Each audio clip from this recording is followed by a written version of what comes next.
Yes, awesome. Thank you, Gail. So that's at least took her story and from that, Yes. that's really good. Glacier poetry is really funny. Yeah. And like found poetry. I love it. Alrighty. Next we have, oh my gosh, I forgot.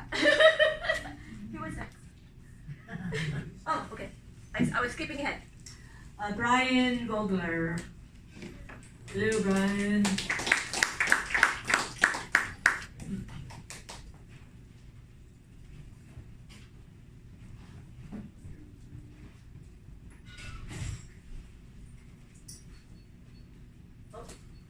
There you are.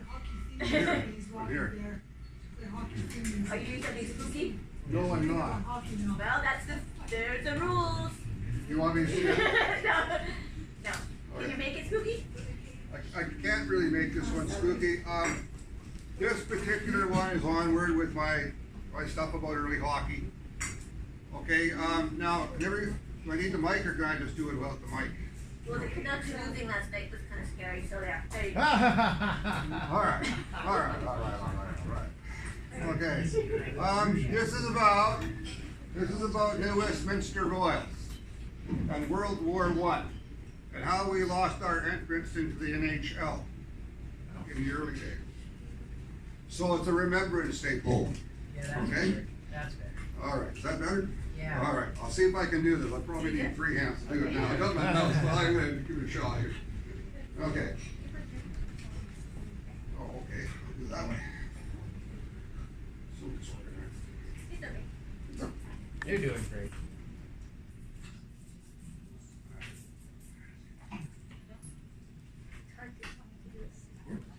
It is. Okay, New Westminster Royals and World War I. The wealthy O'Briens of Renfrew, Ontario formed a hockey team with all the best hockey players making a winning dream. It was 1910 and Renfrew millionaires had played and lost. Now Ambrose O'Brien knew a small town could not bear the cost. He had proved to the National Hockey Association he was right. In 1910, only the big cities could afford funds to pay the money to fight. During the turbulent time, the Patricks formed a new hockey league, and they started the Pacific Coast Hockey Association with great intrigue. The National Hockey Association thought they were crazy going west until their dad sold his lumber mill, believing his boys knew best. With funds were bankrolled into British Canadian Lumber Corporation, which bought the Pacific Coast lumber mills with a good reputation. Pacific Coast Lumber Mill was bought for $600,000, located at Georgia and Cordero on the expensive West Lowland. The mill supplied lumber for the Denman Arena just 2 blocks away. It was built by the Patricks for the Vancouver Millionaires to play. By coincidence, it was the same team named from Renfrew passed along to make the National Hockey Association look stupid and all wrong. The Denman Arena was Canada's largest indoor rink with artificial ice, and the location next to Stanley Park, his cup would sure look nice.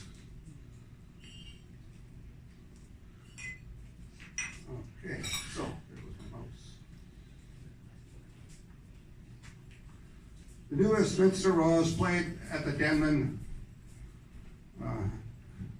at the Denman in the bigger city, and won the league's first championship, but the end was a pity. Then the call of war in 1914 and the Army needed space for troops, and the New Westminster Royals had to find new hockey routes. They were a casualty of World War I and proudly did it right. Their team was taken from the league to help us win the fight. They lost their place in pro hockey in NHL review, and the Royals franchise was closed for a Portland hockey crew.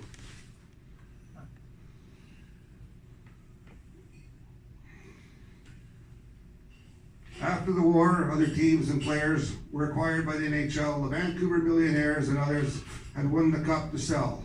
Patrick's proved the PCHA as good as the NHL with a smaller gate, but they were honest and admitted fire and finances that sealed their fate. The National Hockey Association lost and the NHL started their reign, but to these first hockey builders, a loss or win was all the same. It came down to your wealth and to pay players what they're worth. Maybe that's what the Patrick point to get the NHA down to earth. Thanks. That's it. Sorry about the mouse.